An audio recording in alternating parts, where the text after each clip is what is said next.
dowladda Soomaaliya ayaa ku guuleysatay sare u qaadida dakhliga dalka kadib markii dagaal xoog leh ay ku qaaday musuqmaasuqa. waxaa la ururiyey oo la beeqaamiyey canshuurtii dalka taas oo loo weeciyey inay si toos ugu dhacdo bangiyada dowladda si loo helo kobco dhaqaale oo baaxad weyn. isbeddelka ku yimid dhaqaalaha dalka waxaa laga dheehan karaa ku talagalka miisaaniyadda sanadka 2020 ee ay dhowaan ansixiyeen golaha wasiirada taas oo ahayd wadar ahaan 459 milyan oo dollar. waa miisaaniyaddii ugu baaxadda weynayd ee Soomaaliya yeelato muddadii burburka waxayna korortay ku dhowaad 50% marka loo eego miisaaniyadda sanadkii hore. waa wax aan caadi ahayn in dal adduunka ku yaala ay miisaaniyaddiisu kororto sanad gudihiis xaddi intaas leeg. Soomaaliya oo la daaladhacaysa sidii ay uga soo kaban lahayd dagaaladii sokeeyena waa mid aan si naba looga filayn.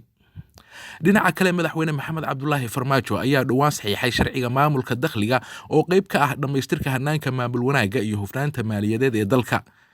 saxiixidda sharcigaasi ayaa lagu tilmaamay inay ahayd tallaabo muhiim ah oo loo qaaday dhinaca kobaca dhaqaalaha iyo hanaanka dayn cafinta.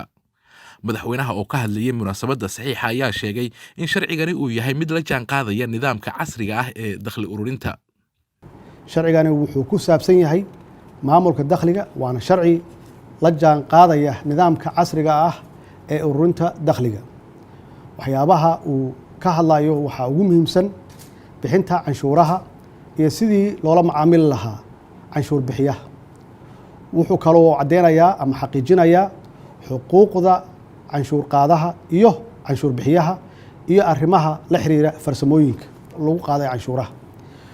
waxaan aad iyo aad ugu faraxsanahay sharcigan inuu soo maray wada tashi buuxa oo ay ka qayb qaateen wasaaradda maaliyadda iyo wasaaradaha maaliyadda ee maamul goboleedyada iyo gobolka Banaadir.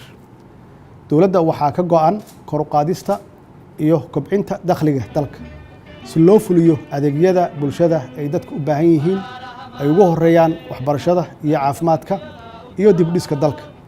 waxaanu ku soconnaa waddadii dalkeenna u deynta looga cafin lahaa.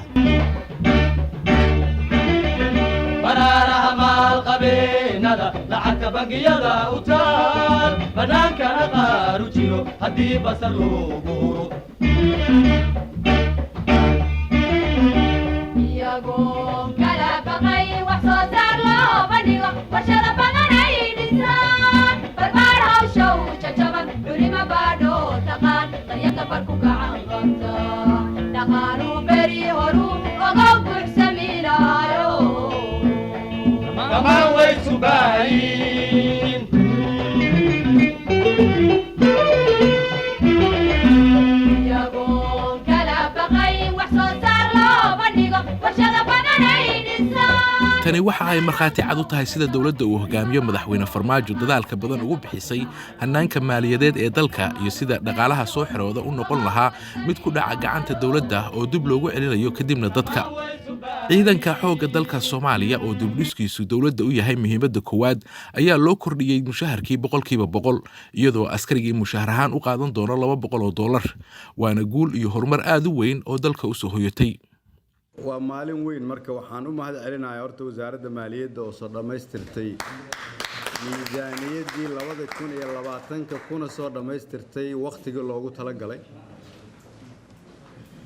waxaa kaloo u mahad celinayaa golaha wasiirada iyo wasaarad walba oo kala shaqeeyay inay u suurto geliyaan wasaaradda maaliyadda inay soo dhamaystirto miisaaniyadda. waa bilow fiican laakiin waxay naga astaahilaan naguna leeyihiin intaas ka badan.